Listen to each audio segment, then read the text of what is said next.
وعلى من نؤلف الكتب التي استفدناها وتعلمناها ونشرناها خصوصا على مؤلف هذا الكتاب موعظة المؤمنين الشيخ جمال الدين بن محمد بن سعيد القاسمي، وعلى من معاصر هذا الكتاب إحياء علوم الدين الإمام محمد بن محمد الغزالي، وصوله وفروم على من مؤسس هذا المسجد المبارك، وعلى من ساعد هذا المسجد المبارك، وعلى من معمر هذا المسجد المبارك، وأئمة هذا المسجد المبارك، مؤذن هذا المسجد المبارك، وعلى جميع جماعة هذا المسجد المبارك سابقهم ولاحقهم، ولا حضرة النبي محمد صلى الله عليه وسلم. الفاتحة. أعوذ بالله من الشيطان الرجيم. بسم الله الرحمن الرحيم. الحمد لله رب العالمين الرحمن الرحيم مالك يوم الدين. إياك نعبد وإياك نستعين. اهدنا الصراط المستقيم صراط الذين أنعمت عليهم غير المغضوب عليهم ولا الضالين. رب اغفر لي ولوالدي وللمؤمنين آمين.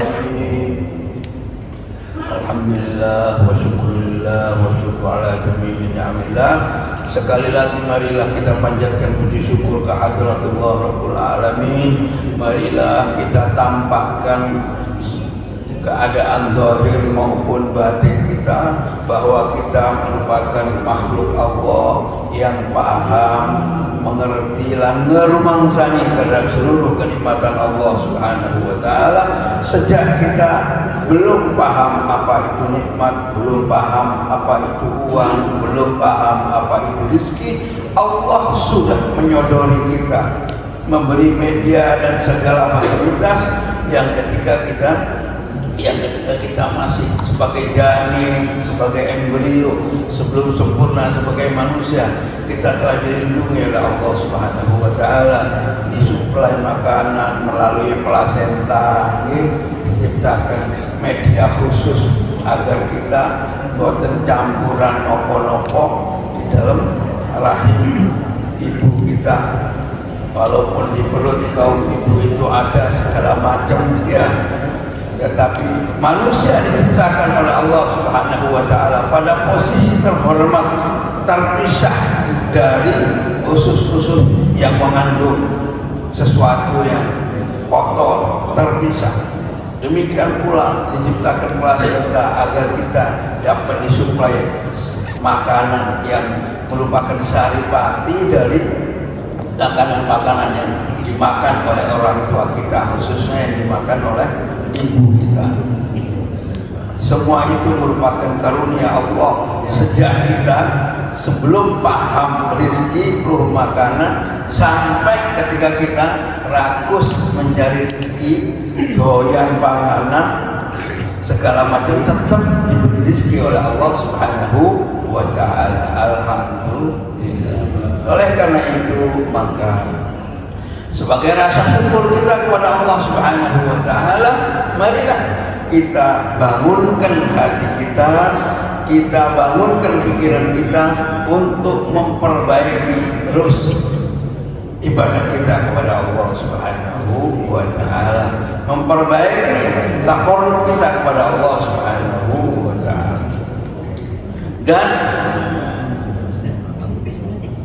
yang terpenting dan terutama dari seluruh rangkaian ibadah yang kita kerjakan itu adalah memperbaiki sholat. Memperbaiki sholat. Oleh karena itu saya pilihkan bab dandani sholat dari kitab Mau'izatul Mu'minin min Ihya Ulumuddin.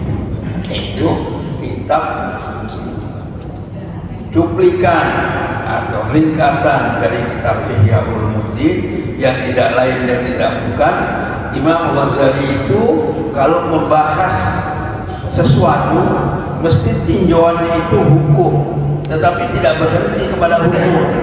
Pasti selain hukum juga dikupas apa yang ada di belakang hukum, apa yang melatar belakangi hukum itu terjadi. Itulah yang disebut dengan hikmah. Ketika kita tahu bahwa minum-minuman keras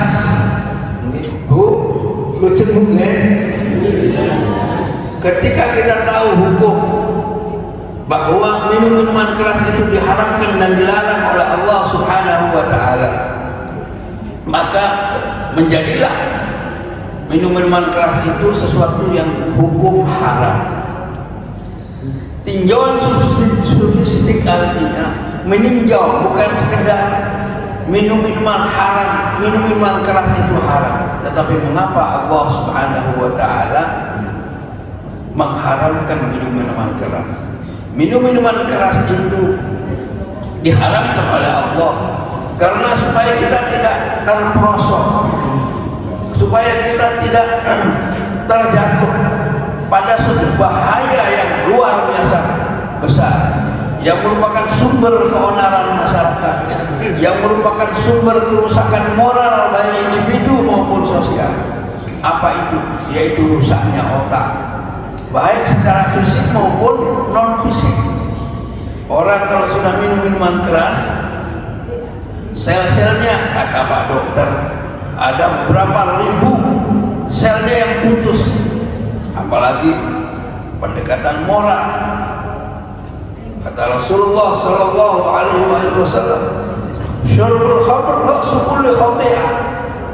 Minum-minuman keras itu merupakan sumber segala sumber kejahatan. Nek wis mabuk sembarang dilakoni, nih maksiat apapun, nih maksiat mengganggu orang, membunuh orang, mengambil harta orang karena mabuk.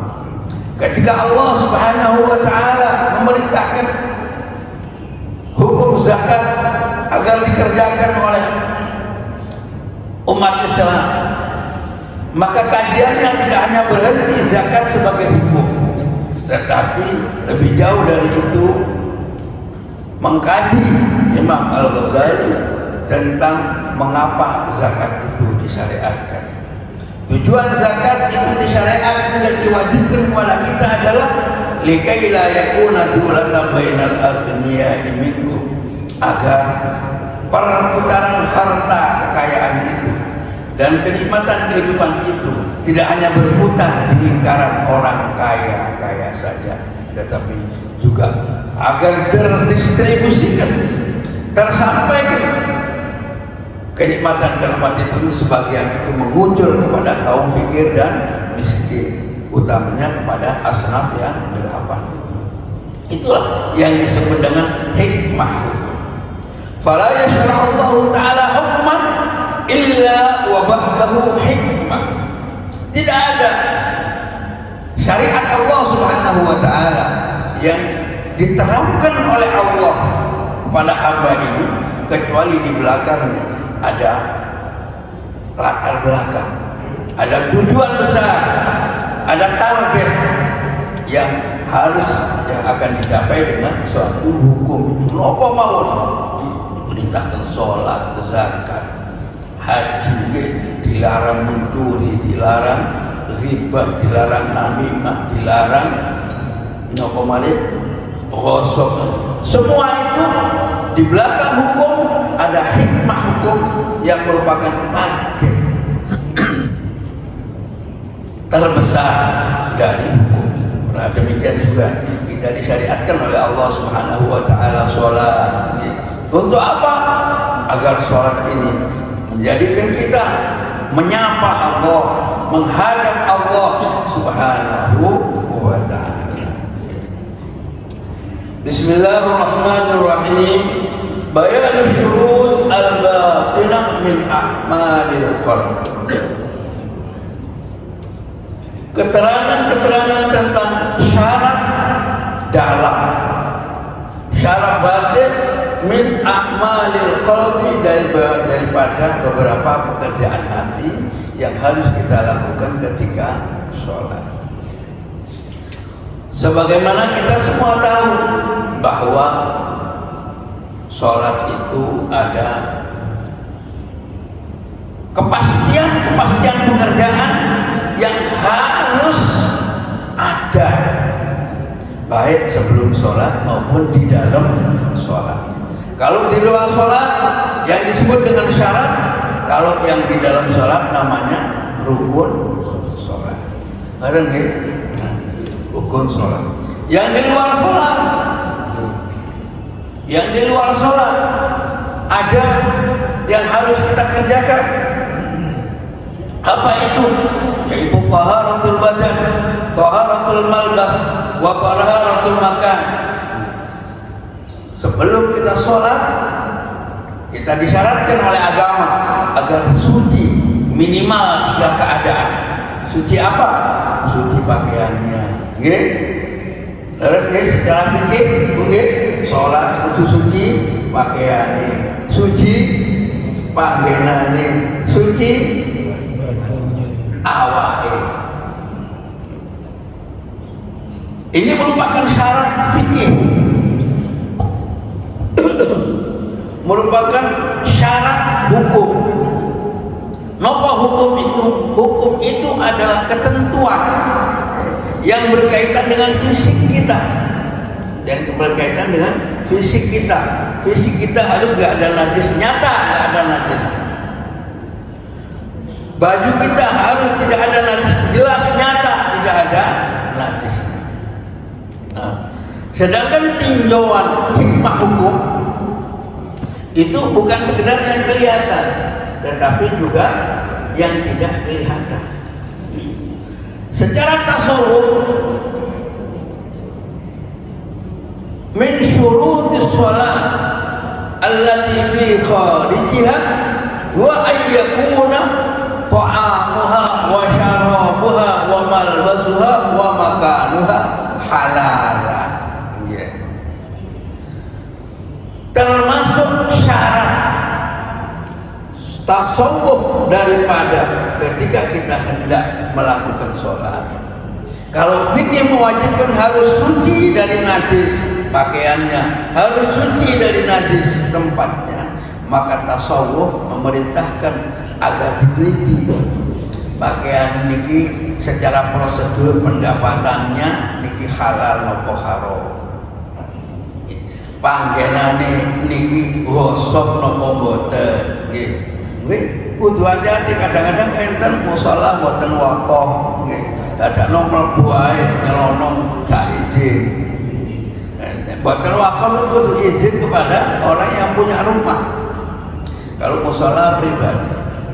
Niki tinjauan tasawuf seperti itu. Harus dijelas, dilihat.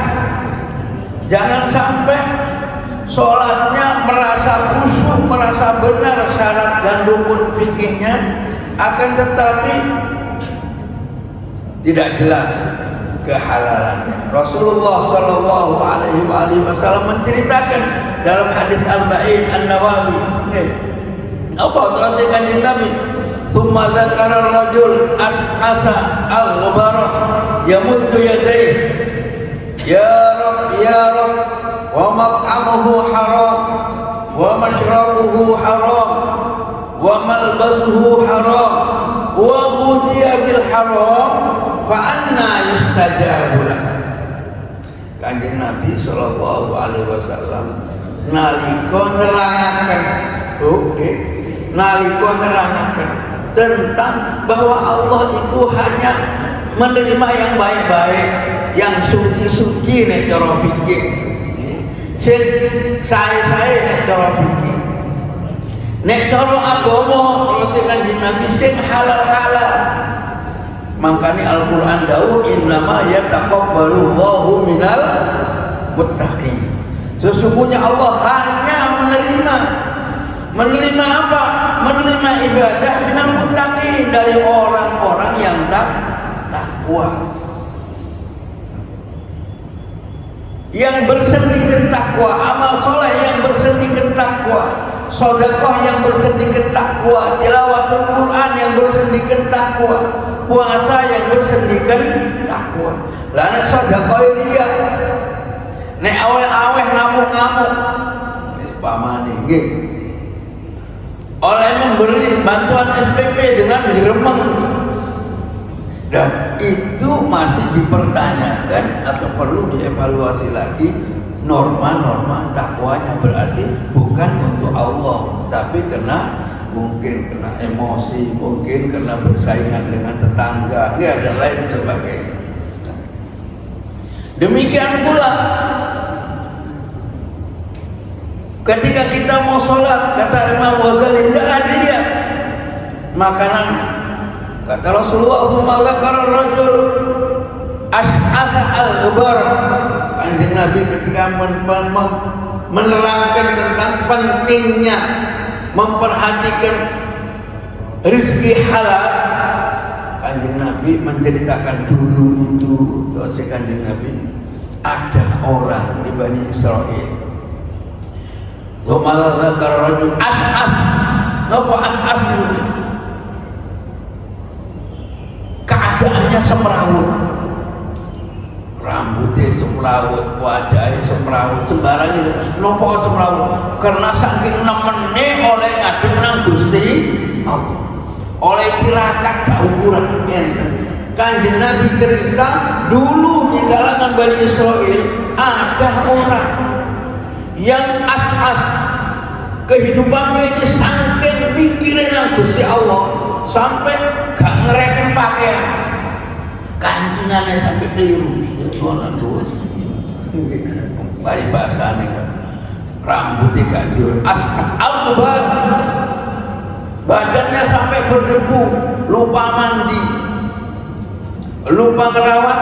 Mungkin wonten mawon kaya Mbah Sunan Muria nggih. Sunan Muria niku anake wong gedhe nggih, putrane jeneng Sunan Kalijogo, nggih, keluarga Mbah Sunan Kudus, tapi karena keramaian yang berkembang pada saat itu, beliau memilih bertapa di atas gunung.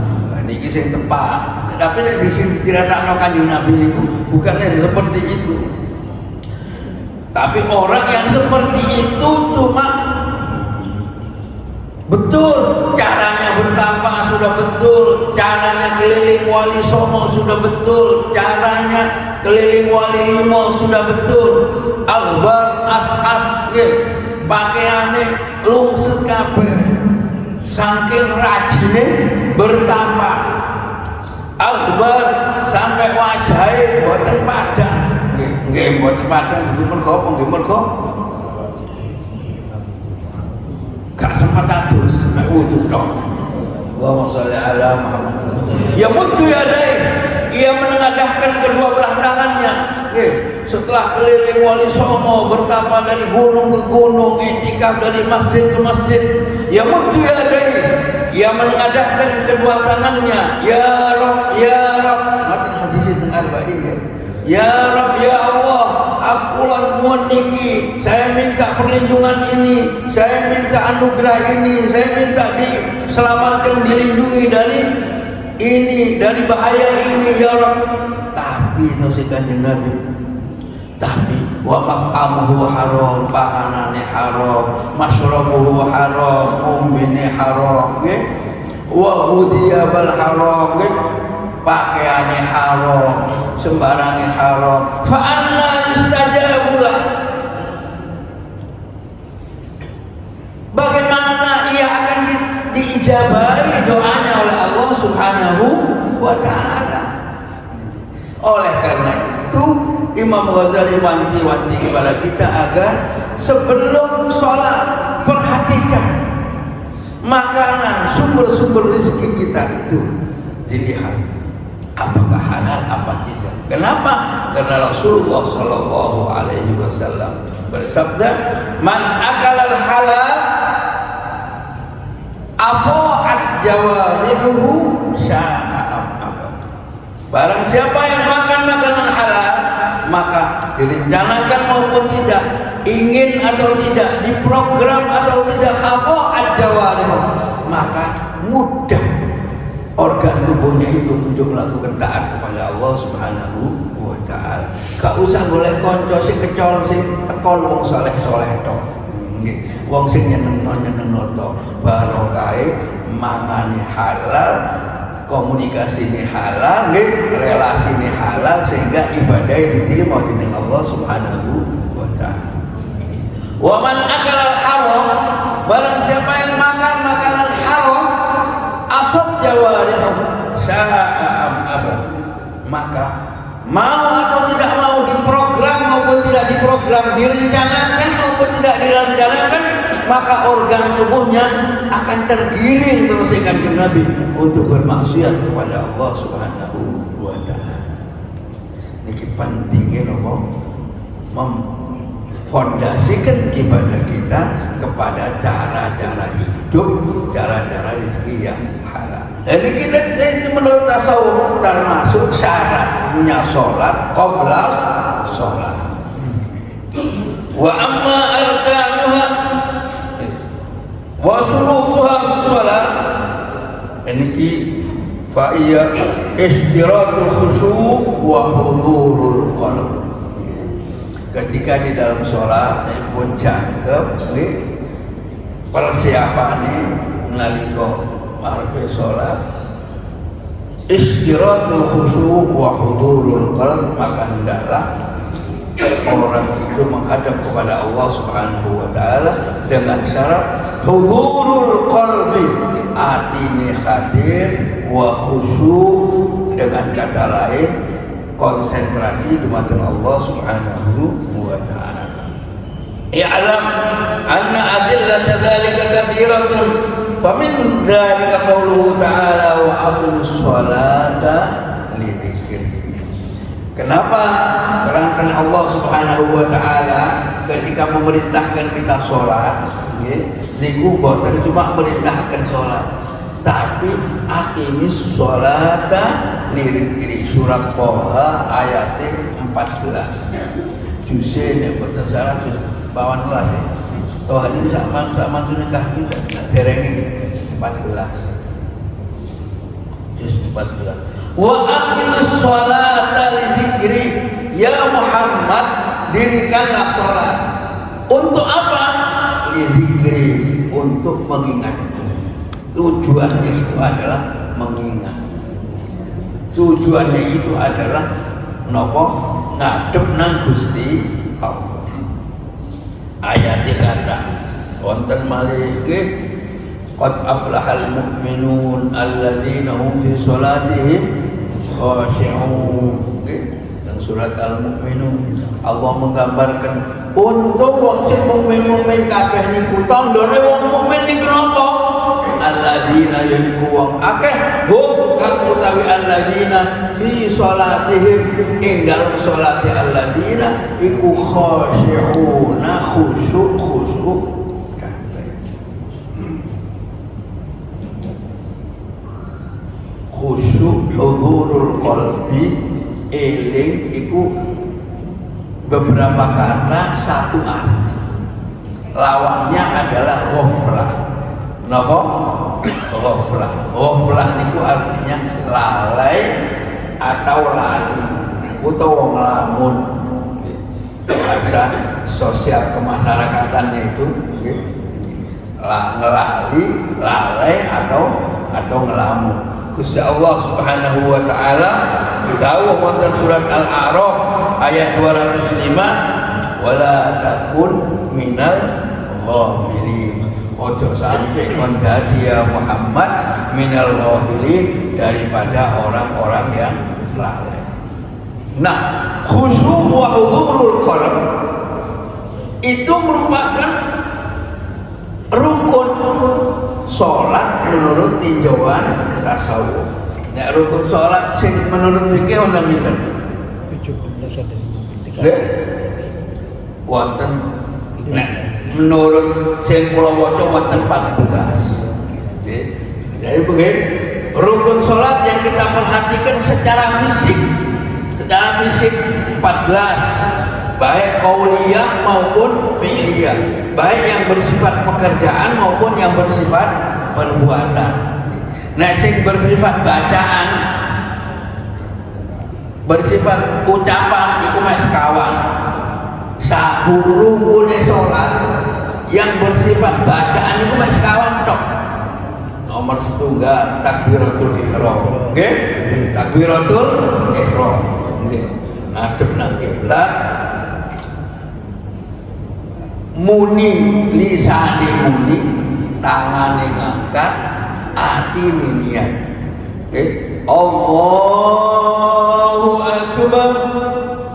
Niki rukun qauli. Ngangkat tangane rukun fi'li. Nggih. Niate nggih rukun. Nek gak niat, nek takbir tok ya gak sah. Cara fikih. Tasawuf itu melengkapi.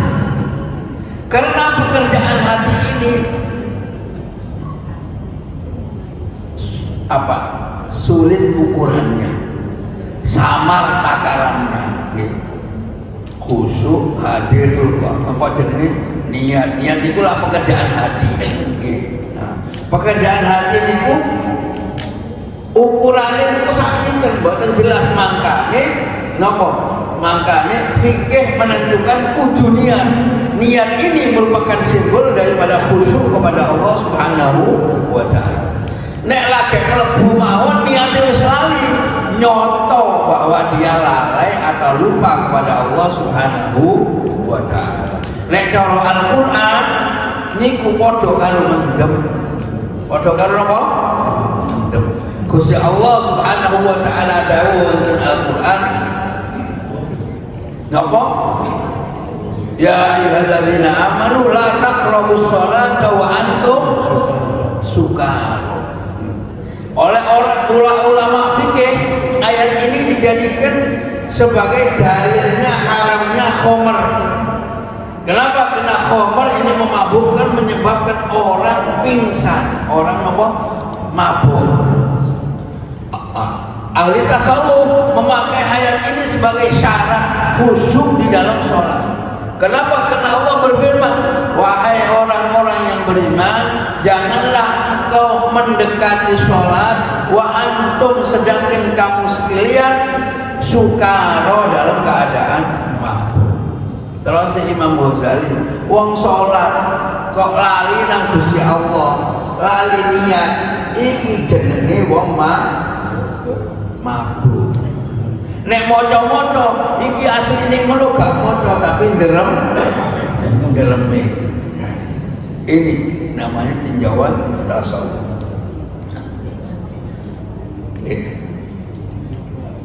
Rukun qauli di dalam salat hanya 4. 1 takbiratul ihram, yang kedua baca Fatihah. Nggih Bu?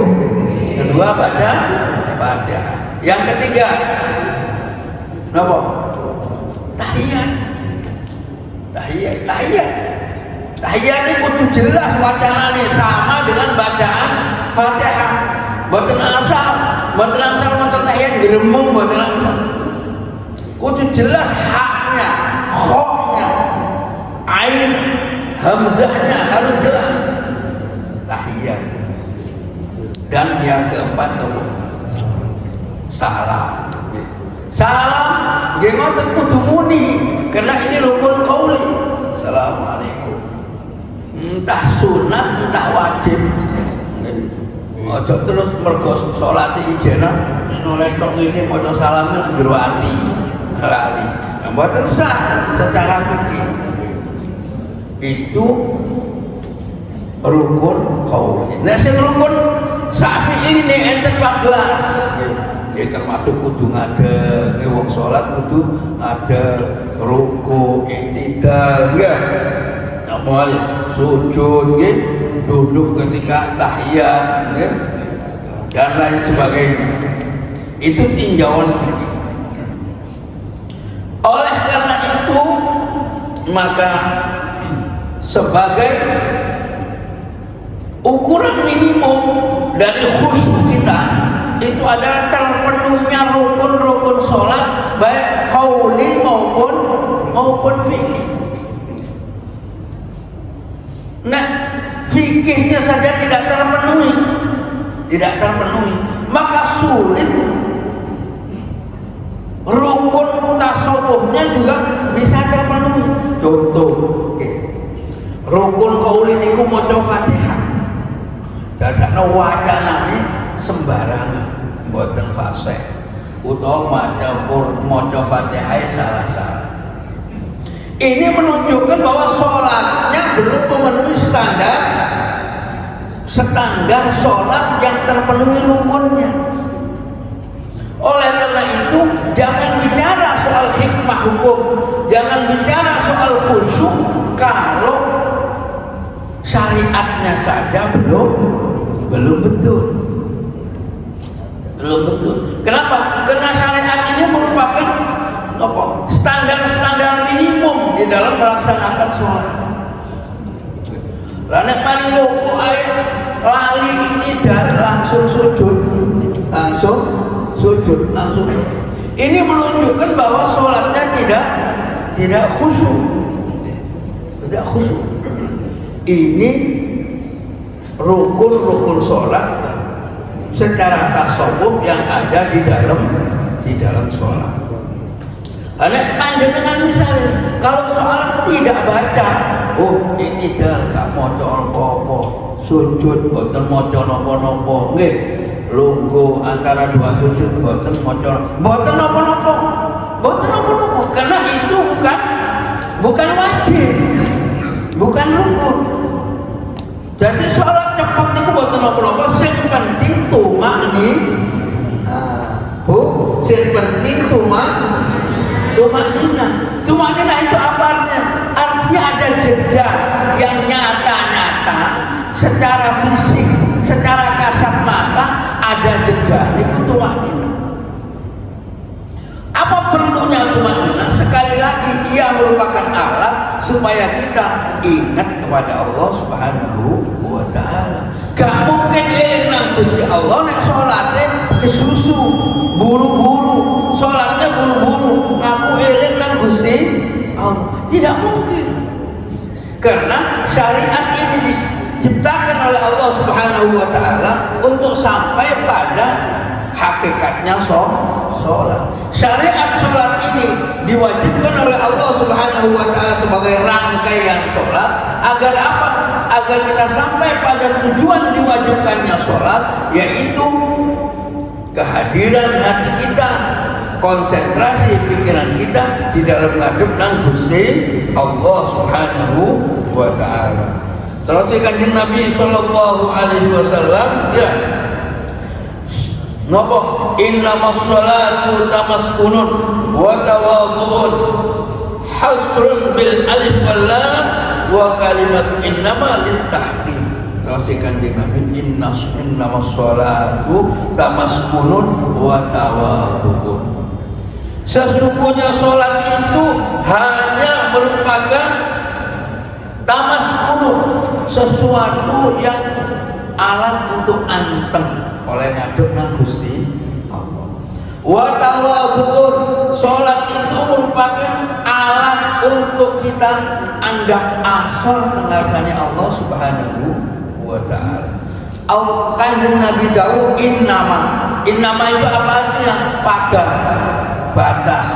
Innamas sholatu tamaskun, sesungguhnya sholat itu hanya merupakan alat kita untuk ngadep nang Gusti Allah wa tawadhu'un, dan merupakan media kita untuk menyatakan tawadhu kita kepada Allah Subhanahu wa ta'ala. Makanya secara fikih untuk malih orang sujud itu harus menempelkan dahinya ke bumi. Nggih, menempelkan dahinya ke bumi. Nah, persyaratan fikih kasat mata, nopo kasat mata. Kalau dahi nempel ke bumi, itu jangan terhalang oleh apa-apa. Misalnya gaya sorban, eta nggih, cara fikih. Ya, misalnya eta enak Imam Masjidil Haram lah meter gitu. Upama sampai nutupi dahi, sujud mboten sah secara fikih. Secara fikih mboten sah. Secara tasawuf iya, karena wujud dengan model yang seperti itu belum mewujudkan sikap sujudnya secara maksimal kepada Allah Subhanahu wa ta'ala. Jadi sujud yang betul adalah menempelkan dahinya ke muka bumi. enten sajadah itu boten nopo-nopo. Tapi Kanjeng Nabi boten ngangge sajadah salatnya. Kanjeng Nabi itu salatnya boten ngangge sajadah. Boten ngangge karpet ngeten iki. Masjid Nabawi itu tidak ada lemeknya. Kanjeng Nabi salat itu boten ngangge lemek, walaupun kita nganggo lemek oleh. Kenapa?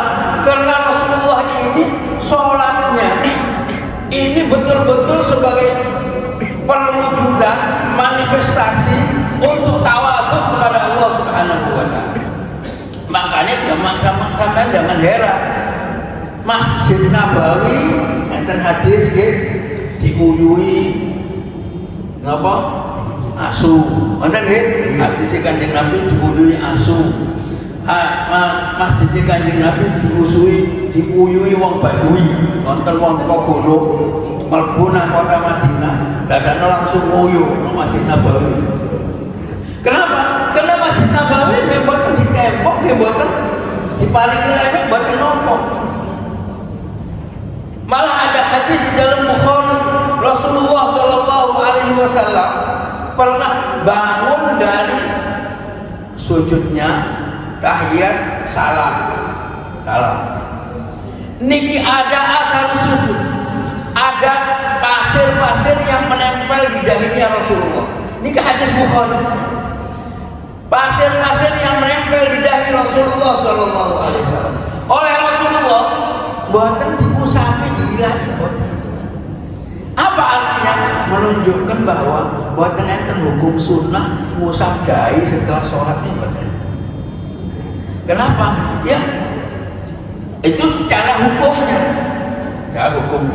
Cara kajian tasawufnya ini menunjukkan bahwa begitu sederhananya Masjid Rasulullah Shallallahu Alaihi Wasallam. Makanya, sholat ini pun tidak melewat. Ibu-ibu bawa sajadah, gak mau alik kayak wadah ibu kena nih, ibu bawa sajadah. Dan bapak-bapak kayak wadah ibu orang buatan. Nah, bagus sih, saya ini buatan ngangge sajadah. Rasulullah sholat di Masjid Nabawi ada bekas-bekas tampak pasir di dahi beliau tidak dihilangkan. Karena enten wong sholat ngusap niku enten ngusap nggih boten napa-napa. Boten napa-napa, boten makruh nggih boten napa. Tapi Kanjeng Nabi mantun sholat boten ngusap dahi boten. Nggih. Sami kali jenengan mau pakai sajadah, mau pakai diskarpetnya sapi sing bawa sajadah maneh. Nggih boten napa-napa. Tapi boten enten contoh nih Kanjeng Nabi itu memperlihatkan bahwa sholatnya itu merupakan tawadhu sak nemen-nemene datang Allah, sederhana sak nemen-nemene datang Allah. Salah satunya adalah menempelkan dahinya ke bumi Allah Subhanahu wa Ta'ala. Seluruh rangkaian sholat, mulai dari takbir sampai salam. Jalur dibuka tanya jawab soalnya jalur enak. Ini pun israf soalnya.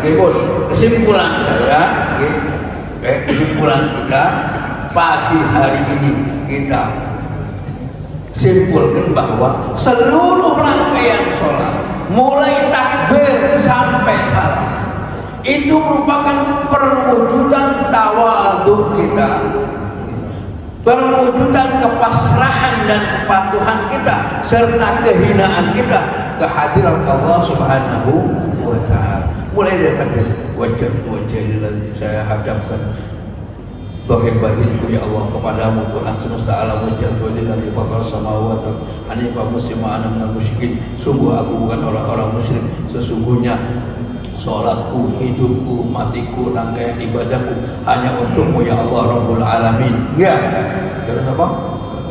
La syarikalah, sungguh ya Allah aku mengerjakan ini buat tercampur nopo-nopo, ikhlas. La syarikalah, tidak bercampur apa-apa ya Allah. Wa bidzalika umirtu, dan memang demikianlah aku diperintah oleh Engkau ya Allah. Nggih. Wa adzqu ana minal mursalin. Sampai ke salam. Salam itu ngoten. Nggih. Begitu tahiyat selesai, nopo tahiyatnya mawon kalau kita kaji at-tahiyyatu lillah, bahwa seluruh totalitas kehormatan, al-mubarakat yang penuh dengan kebaikan, as-shalawatu thayyibat, dan keselamatan di puncak kebaikan itu lillah, milik Allah Subhanahu wa taala. Terus syahadat, sholawat dan kanjeng Nabi sampai salam, assalamualaikum warahmatullahi. Sing kanan rukun, oleh karena rukun lisannya harus fasih, oleh karena rukun noleh kudu tepat.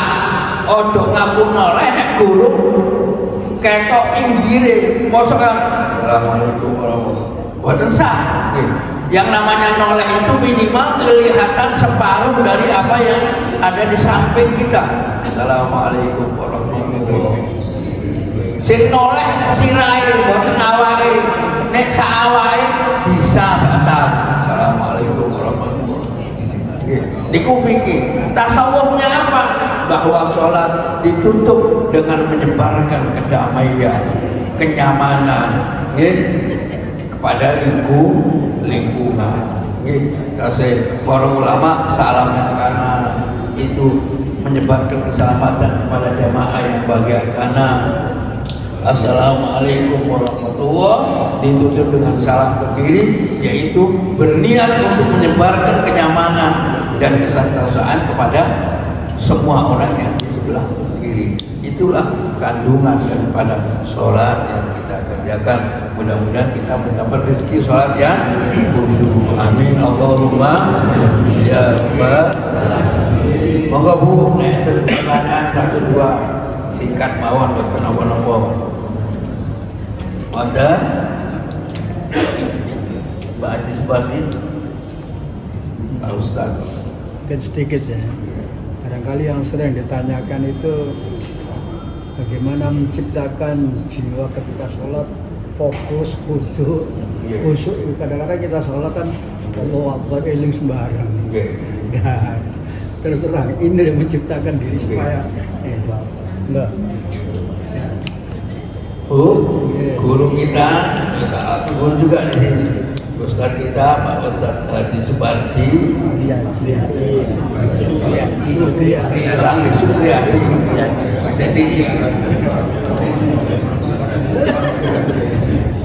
Abu Dhabi, Pak Ustaz Supriyadi, niku bertanya,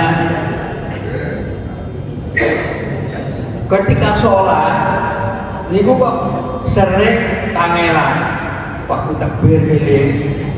Giliran maca surat rukul, aku mau maca surat apa ya ali bisa. Utawa sing luwih parah maneh wis munggah nang rukun kedua, rakaat kedua oh iya. Mang rakaat pertama nget maca Fatihah apa durung aku ya lali. Gimana caranya supaya sholat itu khusyuk? Ya karena khusyuk ini merupakan inti daripada sholat, merupakan sesuatu yang paling larang, mesti paling aneh, tetapi bukan berarti tidak bisa, oleh karena itu maka para ulama banyak yang memberikan contoh sholat ini, masya Allah khusyuk. Contohnya saya mungkin sing kula seperapi lho nggih. Misalnya sholat tanggul. Di kula sholat masyaallah. Sampai boten eling napa-napa, sampai meninggalin nalika sujud. Allahumma sholli ala Muhammad. Meninggalin itu. Seorang ulama wali jenenge Habib Soleh Tanggul meninggalin ketika sholat.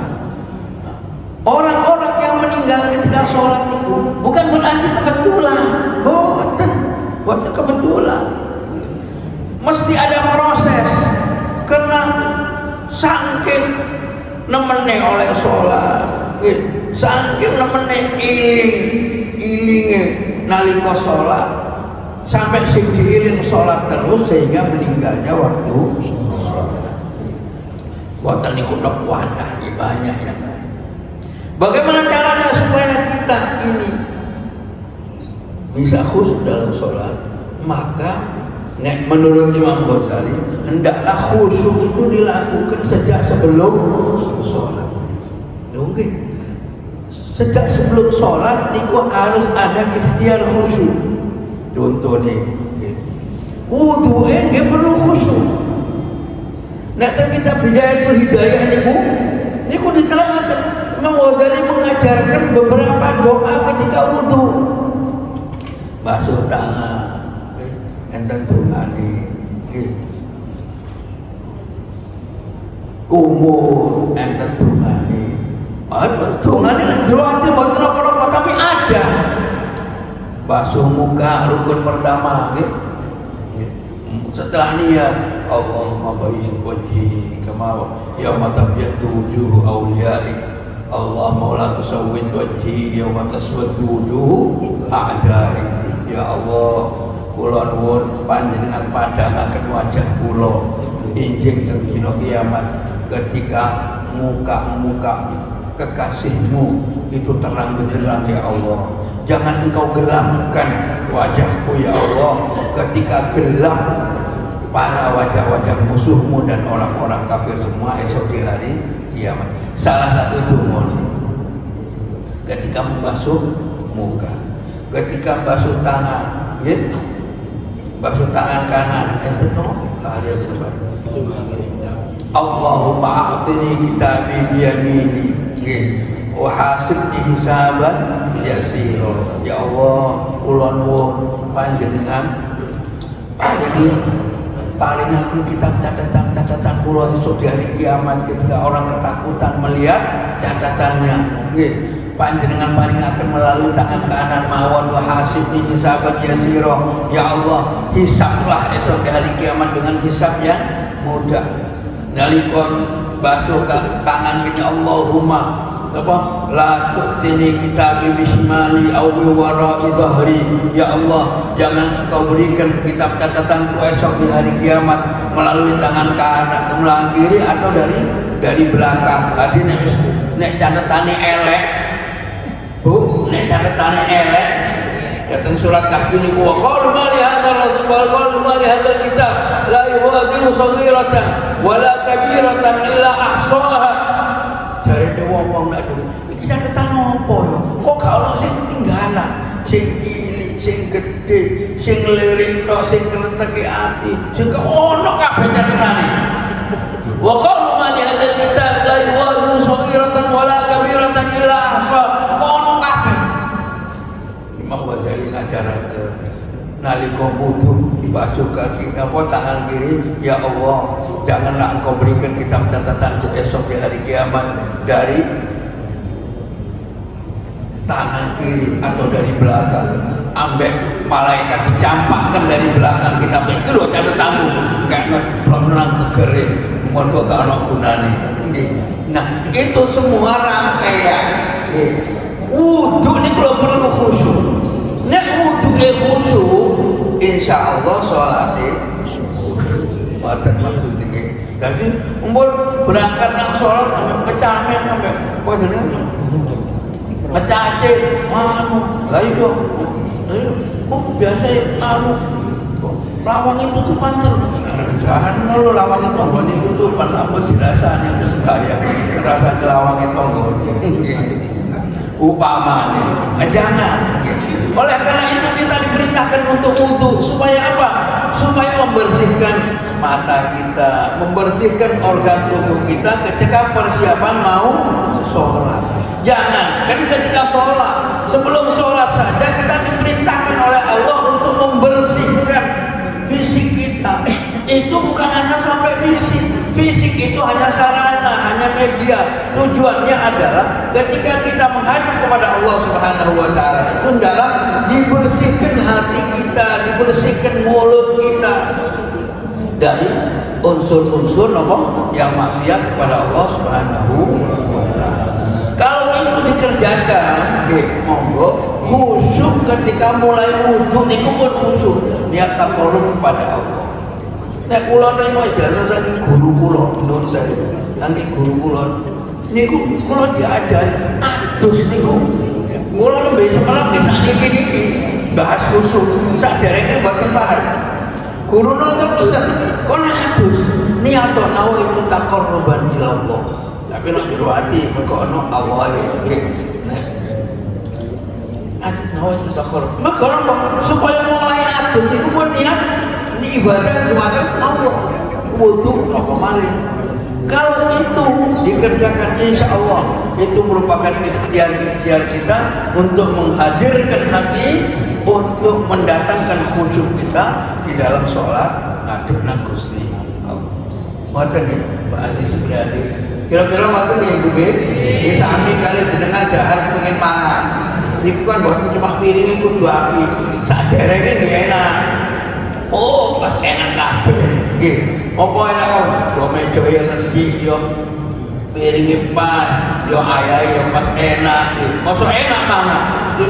Ya lewat piringe glodak. Nggih. Lho, kan sing nyiap yo gak enak, sing mangan yo gak enak. Mergo apa? Mergo gak nyaman. Nek kepengin mangane nyaman, mulai dari persiapan sampai saat makan juga harus nyaman. Apalagi sholat. Keren nggih? Mugi-mugi kula panjenengan saya semuanya mendapatkan rezeki yang khusyuk kepada Allah Subhanahu wa taala. Mudah-mudahan doa kita dikabulkan oleh Allah Subhanahu wa taala. Mudah-mudahan barokah daripada sholat dan ibadah yang kita kerjakan. Mudah-mudahan perilaku kita ditata oleh Allah Subhanahu wa taala. Mudah-mudahan rezeki kita tidak diberi rezeki oleh Allah Subhanahu wa taala kecuali rezeki yang halal, rezeki yang barokah, rezeki yang menjadikan bangkitnya ibadah kita kepada Allah Subhanahu wa taala. Mudah-mudahan dengan rezeki yang halal kita bisa mudah membimbing putra-putri kita. Dengan rezeki yang halal mudah-mudahan kita tertata keluarga kita menjadi keluarga sakinah, mawaddah, warahmah, mulai dari ayahnya, ibunya sampai putra-putri dan keturunannya insyaallah, dan tidak meninggalkan dunia ini kecuali dalam keadaan husnul khatimah. Amin ya rabbal alamin. Bismillahirrahmanirrahim. Bismillahirrahmanirrahim. Alhamdulillahirabbil alamin arrahmanir rahim maliki yaumiddin. Iyyaka na'budu wa iyyaka nasta'in. Ihdinas siratal mustaqim. Siratal ladzina an'amta 'alaihim ghairil maghdubi 'alaihim waladdallin. Rabbil ighfirli wal walidayya wal mu'minina amin. Bismillahirrahmanirrahim. Alhamdulillahirabbil alamin. Allahumma shalli 'ala sayyidina Muhammadin wa 'ala alihi wa sahbihi. Allahumma rabbana taqabbal minna innaka antas samiul 'alim wa tub 'alaina innaka antat tawwabur rahim. Shallallahu ala sayyidina Muhammadin wa 'ala alihi wa sahbihi. Alhamdulillahi rabbil alamin. Subhanakallahumma wa bihamdika asyhadu an la ilaha illa anta nastaghfiruka wa natubu ilaik. Subhanakallahumma wa bihamdika asyhadu an la ilaha illa anta nastaghfiruka wa natubu ilaik. Subhanakallahumma wa bihamdika asyhadu an la ilaha illa anta nastaghfiruka wa natubu ilaik. Wa subhana rabbika rabbil izzati amma yasifun wa salamun alal mursalin walhamdulillahi rabbil alamin. Taqabbalallahu minna wa minkum. Wassalamu alaikum warahmatullahi wabarakatuh.